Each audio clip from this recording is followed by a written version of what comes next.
Olá a todos, bem-vindos. Aqui exploramos histórias, degustamos experiências e hoje eu vou falar pelos cotovelos com Nair Seixas, que hoje em dia é médica num hospital em Gaia, porém uma empata de mão cheia. Quem está por detrás da médica, mas acima de tudo, quem é a Nair? Fica connosco desse lado e se ouvires até ao fim estou certo que sairás mais enriquecido também com uma vida diferente. Bem-vindo ao podcast, Nair. Vamos falar pelos cotovelos? Vamos falar pelos cotovelos, apertemos estes cintos. Vamos falar pelos cotovelos. Falar pelos cotovelos.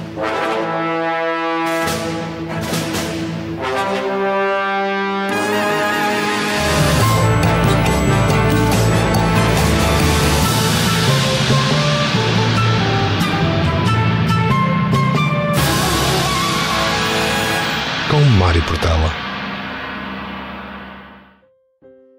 Gosto de acreditar que o meu encontro com a Nair é kármico e de uma reciprocidade a múltiplos níveis. Quando a conheci, estava no arranque dos seus estudos de medicina e tive o privilégio em fornecer a minha orientação ao longo dos anos. Agora, formada em medicina, é, como eu gosto de dizer, a minha única médica.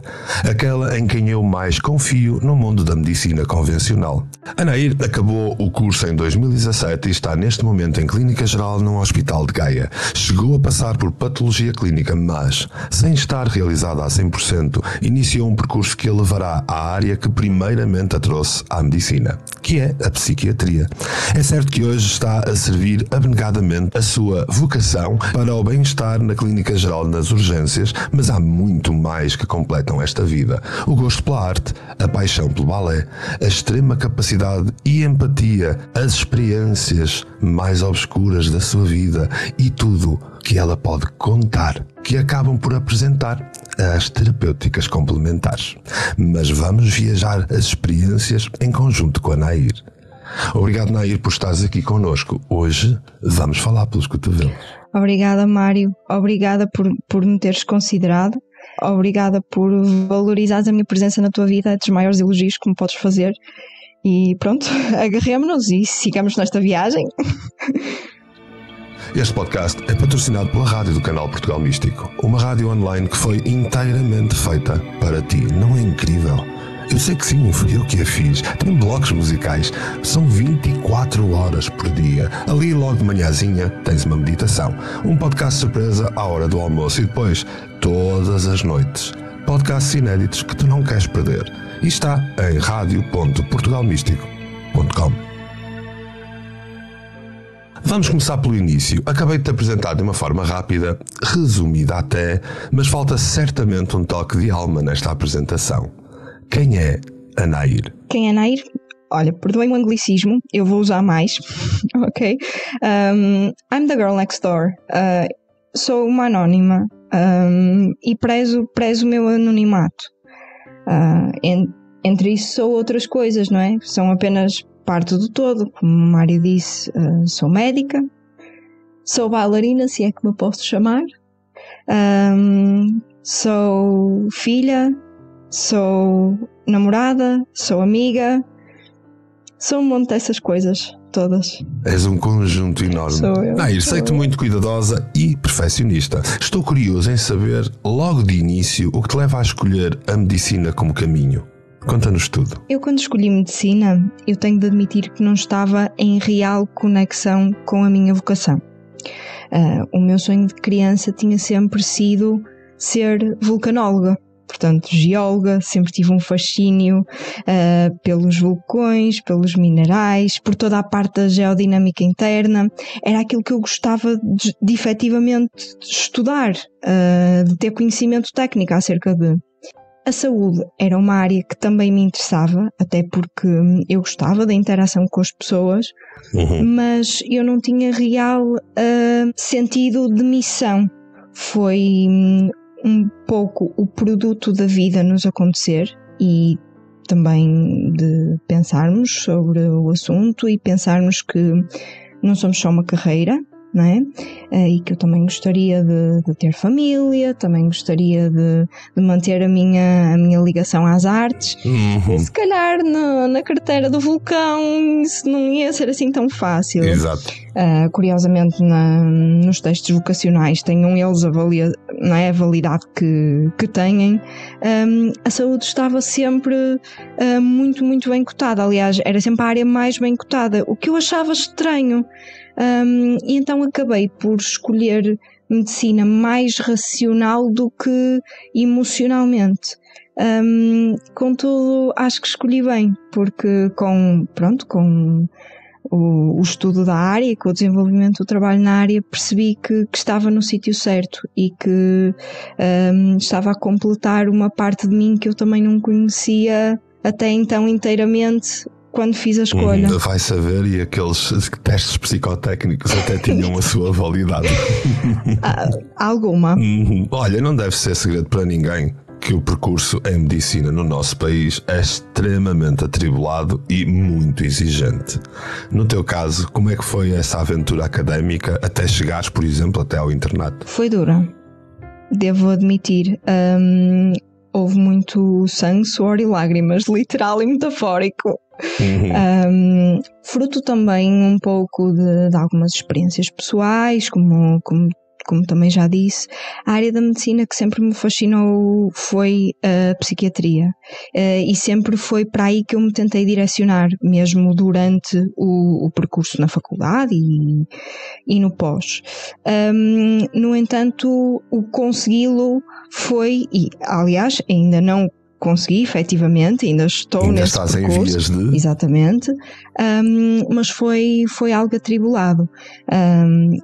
Inicialmente eu fui a concurso e não tive o sucesso para poder fazer essa escolha imediatamente. Então acabei por fazer uma outra escolha, também fruto de outras áreas de interesse que eu tinha na medicina, a microbiologia, a hematologia, e também um pouco pelo facto da patologia clínica ser uma área mais calma, que me proporcionaria uma qualidade de vida diferente, uma vez que não lida diretamente com doentes. O desgaste associado é claramente inferior a uma especialidade clínica. No entanto, a vida acabou por me provar mais uma vez que a opção confortável, a zona de conforto, limita francamente o crescimento. Se não sairmos da zona de conforto, não crescemos, não é? É muito verdade, é muito verdade. E isso levou-me a sair do jogo, não é? Porque a carreira médica está muito estruturada, não é? Nós terminamos o curso, temos o internato de formação geral, temos o internato de formação específica. Fez-me sair dessa engrenagem e tentar novamente. Tentei novamente o ano passado, as coisas correram francamente melhor e penso que este ano vou conseguir realizar esse sonho, que é a psiquiatria. Sim. Boa, fantástico. Olha, Nair, a título pessoal, situações e experiências mais obscuras da tua vida levaram-te a conhecer também caminhos mais alternativos a que hoje chamamos terapias complementares. Como foi esse percurso e o que é que esse conhecimento te trouxe? Esse percurso foi dos mais gratificantes da minha vida e posso dizer que sem querer ser um clichê, efetivamente mudou-a. Por volta de 2013, estava eu ainda no início do meu percurso académico, estava a lidar com algumas questões de saúde mental que eram bastante limitantes e estavam a começar a, digamos que, infectar várias áreas da minha vida, ao ponto de que me estavam a paralisar. Eu não estava a conseguir obter rentabilidade e toda a minha vida estava no propósito dos problemas que eu estava a efetivamente viver. Chamando-lhe coincidência ou não, há quem me tenha explicado que as coincidências não existem. Na altura, lá está, por volta de 2013, uma das minhas amigas mais próximas e com que eu também fui partilhando mais destas batalhas, estava envolvida num grupo de debate. Um grupo de debate de uns temas assim, se calhar, pouco ortodoxos, do ponto de vista da população geral. E então ela convidou-me: olha, porquê é que não vens tomar um café connosco? Nós reunimos-nos todos ao sábado, tomamos um café, falamos sobre tópicos relacionados com terapêuticas complementares, com sociedades secretas, com temas que são muitas vezes controversos para a população geral.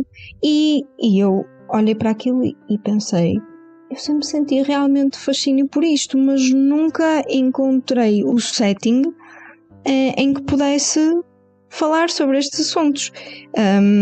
E muito curiosa com eles, fui então com a minha amiga Carla, já lá nesse grupo de debate, algumas pessoas também já estavam envolvidos, e eu fui confrontada com uma visão das coisas que nunca tinha ousado ter, e cada sábado era um beber de...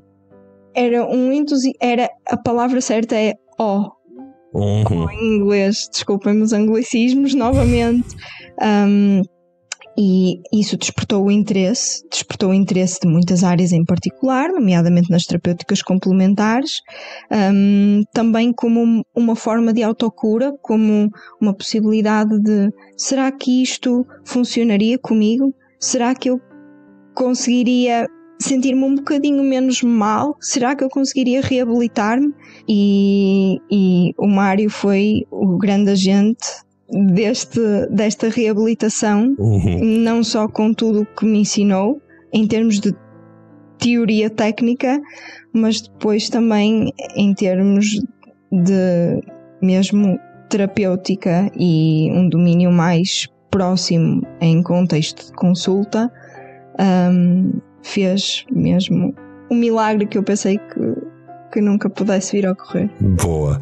Foi de facto nessa altura que nós nos conhecemos, e também foi nessa altura que eu descobri a fada Nair. Olha, mas ao longo deste teu percurso de descoberta nestas áreas mais complementares, quais é que tu salientarias como mais importantes para ti? Definitivamente o ramo da bioenergética. Uma outra terapêutica complementar que veio a tomar um papel de muita relevância neste processo de cura foi o Reiki, através da Vanessa.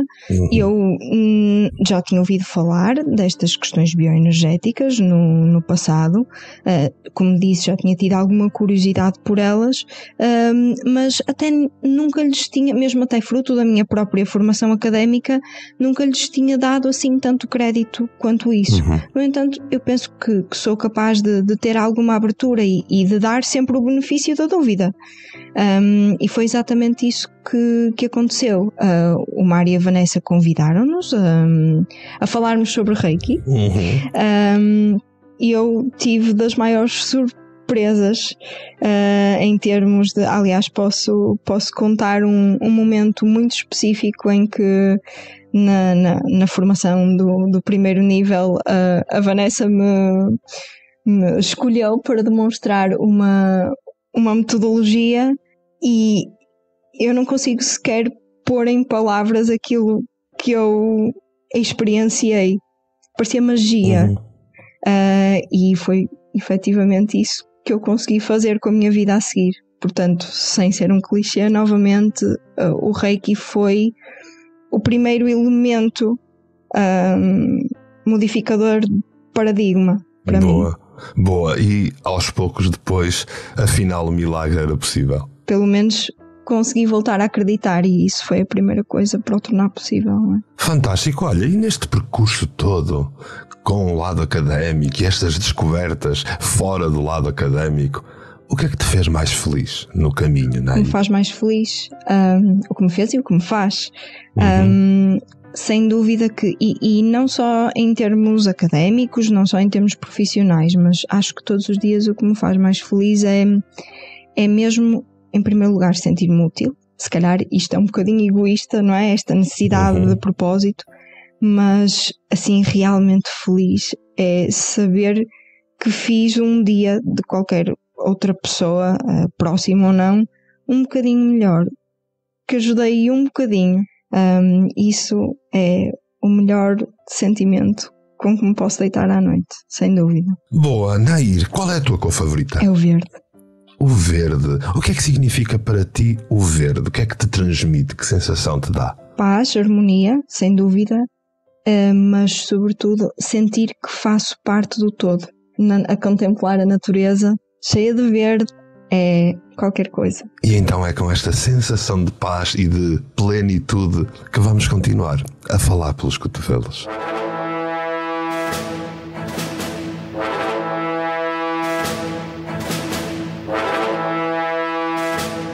Quando te apresentei, falei de karma, falei de sincronicidades e sei que isso te faz sentido. Porém, certamente uma pergunta que se impõe é, com tanto conhecimento dito convencional e tanto outro dito esotérico ou holístico, como fazes em ti esse casamento de saberes? Ok.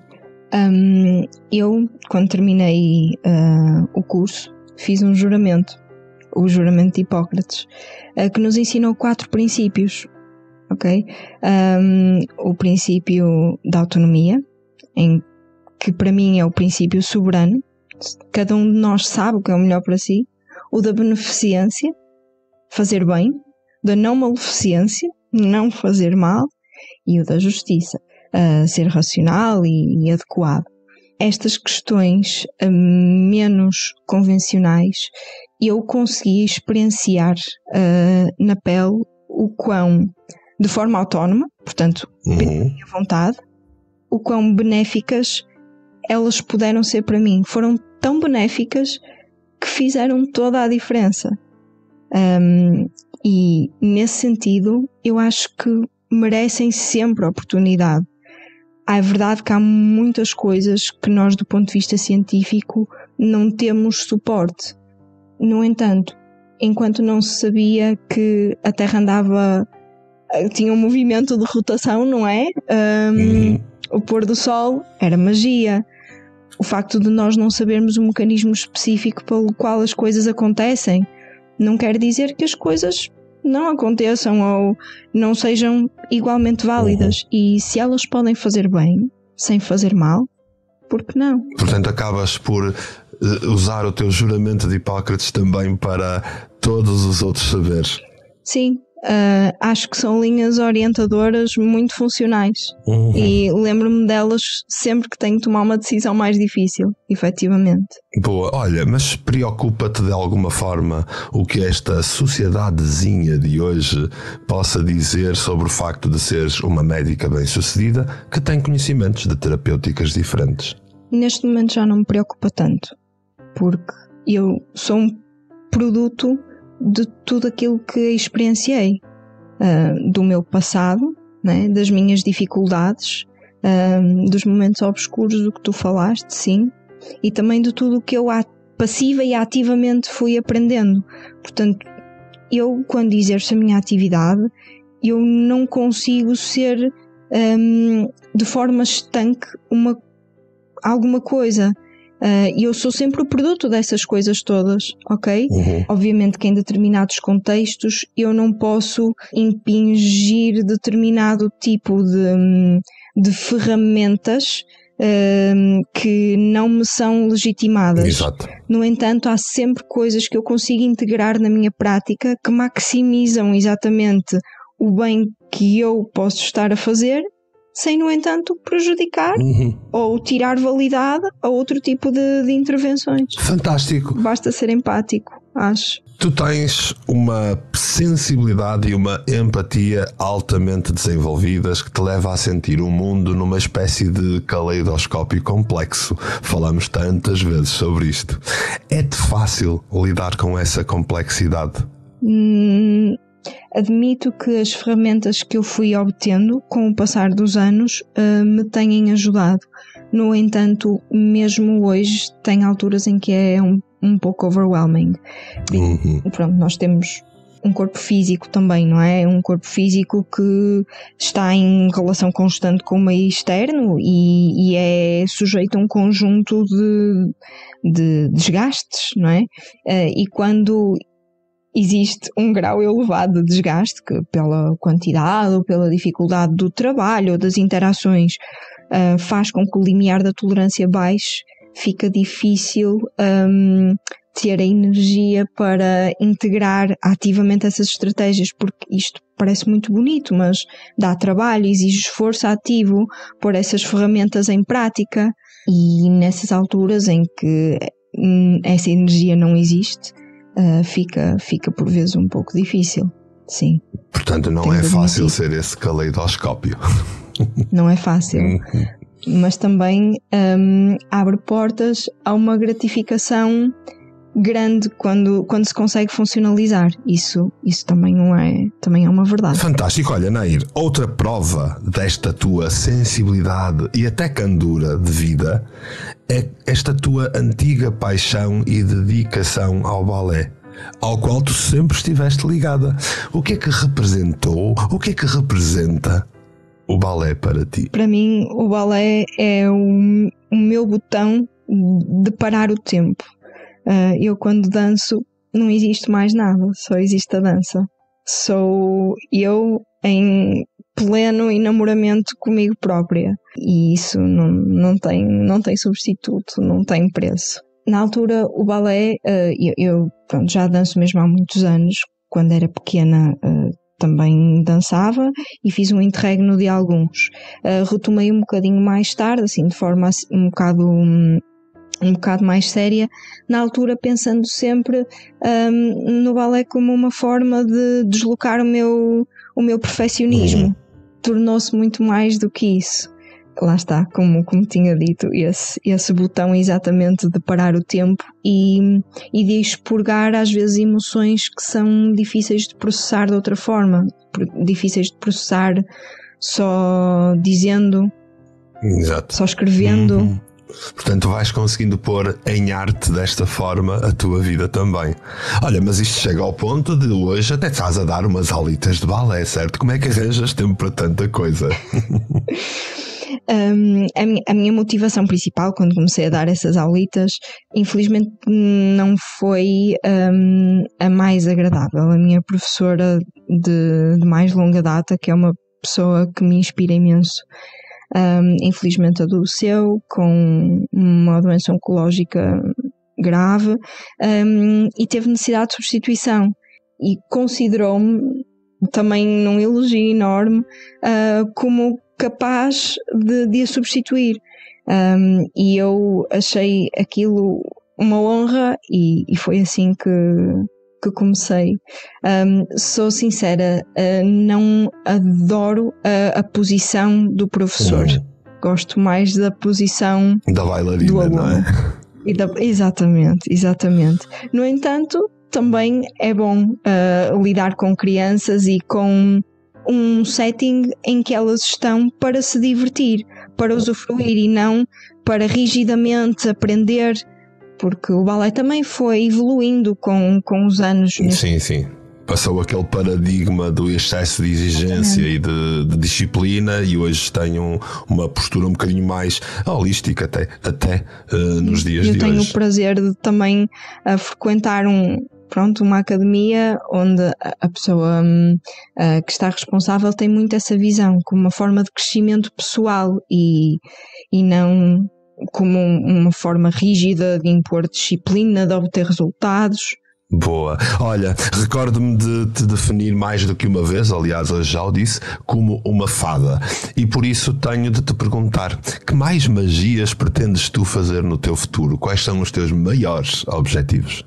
O meu objetivo mais concreto passa por aí, sim, passa por ingressar em psiquiatria e desenvolver este craft, por assim dizer. Mas depois há duas outras coisas que eu faço questão de continuar a fazer, que é reabilitar os meus relacionamentos, principalmente o meu comigo própria, que com os últimos anos, que não foram fáceis para a saúde, não é? Tiveram uma carga mais pesada. Então, reabilitar essas relações comigo própria, com as pessoas à minha volta, essa é um objetivo tão ou mais importante. E sempre continuar a dançar. Enquanto me for possível, enquanto eu tiver 2 pernas e 2 braços, continuar a dançar.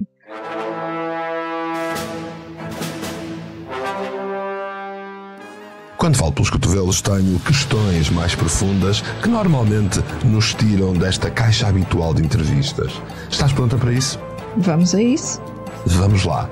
Nair, café ou chá? Café. Porquê? Aquela acutilância, eu já não passo sem ela ao fim destes anos todos. O bom do café. Olha, e nos dias de hoje, o que é que te inspira? O que é que verdadeiramente te dá inspiração? Ora bem, sem me tornar tendenciosa de maneira alguma, pessoas, animais, a natureza. Ok. Portanto, uma mulher inspirada. Nair, uma meditação ou um ansiolítico? No momento certo, a escolha certa. Uma meditação é sempre uma boa base de tudo. No entanto, por vezes o ansiolítico pode ser aquilo que desbloqueia.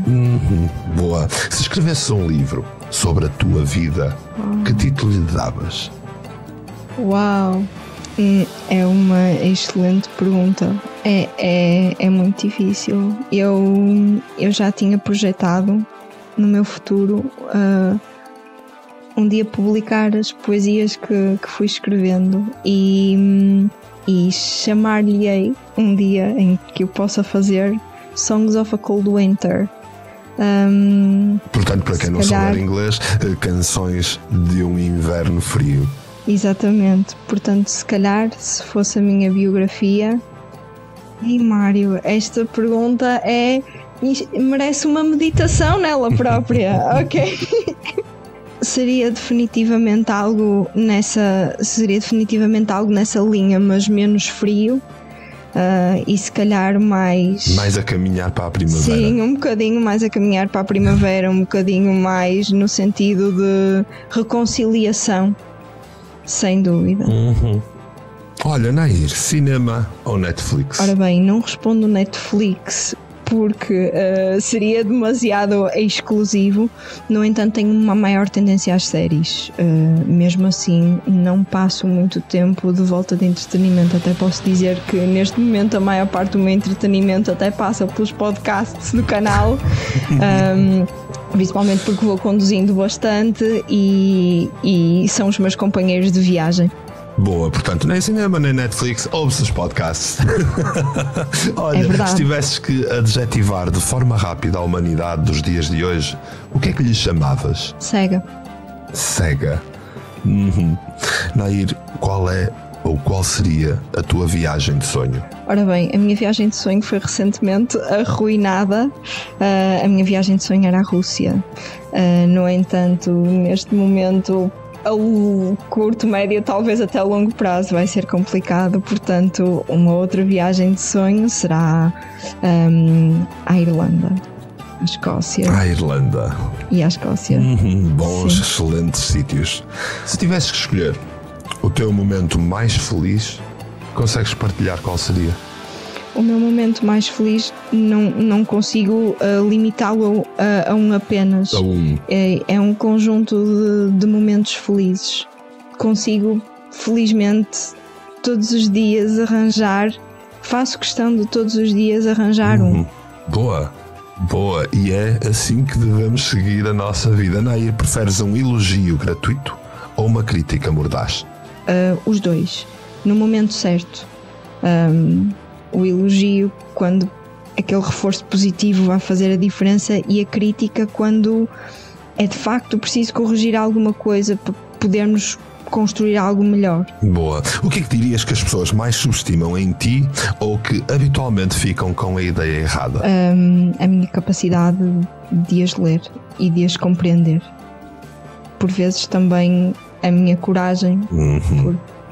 Olham para mim e veem uma menina, não é? A minha coragem e a minha resiliência por vezes. Eu não me limito apenas àquilo que pareço, não é? Tenho toda uma bagagem e todos nós temos, e às vezes limitamos muito a nossa interpretação dos outros com só impacto. Exatamente, não se deve julgar o livro pela capa. Olha, assim sendo, o que é que eu te devia perguntar que não te perguntei enquanto falávamos pelos cotovelos? Efetivamente, perguntaste-me e deste-me a oportunidade de responder à pergunta que eu acho que é mais importante quando falamos com alguém, que é o que é que me faz feliz. E é mesmo isso. É mesmo saber que melhorei qualquer coisa, que toquei alguma coisa positivamente. E acho que podemos todos experimentar isso. Eu prometo que é a melhor sensação do mundo. Fantástico! E assim foi a nossa conversa, que podia bem alongar-se durante horas, que tu já sabes que eu falo pelos cotovelos e tenho sempre pano para mangas. Em meu nome e em nome dos ouvintes do podcast, queria desde já agradecer-te pela tua disponibilidade, por esta agradável conversa. É sempre fantástico trocar palavras com alguém que tem a tua sensibilidade, a tua empatia e a tua candura natural. Obrigado, Nair. Obrigada, Mário, por me considerares e por me deixares fazer parte deste que também é o meu companheiro de todos os dias, que é este projeto da Rádio Portugal Místico. Obrigada, continua. O mundo precisa de coisas como esta. Fantástico, e nós estamos então aqui sempre para todos, porque da mesma forma eu quero agradecer profundamente a todos os que ouviram este podcast, seja na rádio do canal Portugal Místico ou em qualquer outro suporte que mantenha o podcast acessível a qualquer hora, em qualquer lugar. Não te esqueças de participar ativamente através dos comentários nas várias redes. Dá-me feedback, diz-me o que achaste, sugere convidados. Olha, faz aquilo que é da moda. Dá likes, dá partilhas, dá o que tu quiseres. Porque nós estamos sempre na rádio do canal Portugal Místico. Voltaremos para a semana para falar pelos cotovelos.